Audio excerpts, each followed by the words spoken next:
There's two things that are tough about this dish. Number one is making sure you have enough, because it's always a hit when we make it here at the house and we're having friends over. And the second is breaking down the cauliflower. A lot of people want to just go and hack this thing up with a big knife.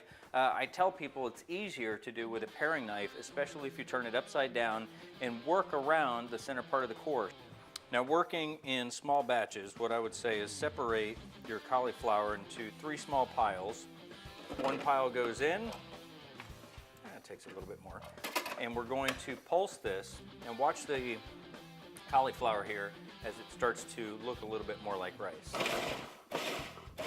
Here's the best part about this dish. It does make a lot of this cauliflower rice, so you can take about half of that and freeze it. There's not many vegetables that I like to freeze and then use again, but this works really well. And the cool part is, even if it's frozen, you can literally take it right from the freezer and put it into the pan like what we're about to do here, and it thaws out instantly and you still get a great product. So what we're going to do, I could just do this like a regular white rice, but that would be a little bit boring, and that's not culinary nonsense. So let's put this on the side burner for right now and bring out our star attractions here.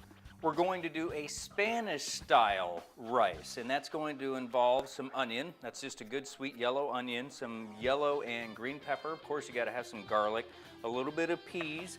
We've also got some tomatoes that have been chopped and diced, and in order to give it the color for Spanish rice, we need some of the colorings as well as the flavoring. So we've got some red pepper flake, we've got some curry powder, some smoked paprika. We've also got a little bit of chipotle powder and some chili powder for just a little bit of heat. I don't want to make it too hot, but we'll start it off in our hot pan here. We better get moving with it with the onion.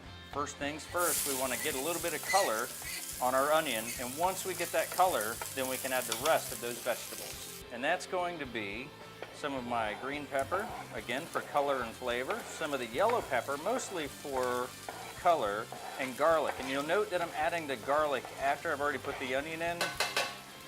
Garlic has a tendency to want to burn when you put it in with the onion right off the get-go, and it turns bitter. So we're trying to avoid the bitter. Since it's going to get mixed up in the pan, let's mix it up right here in the cup. So that was all of our colorings and flavorings, and you'll see how fast this reacts. So with the oils that are already in there, as well as some of the juices from the veggies.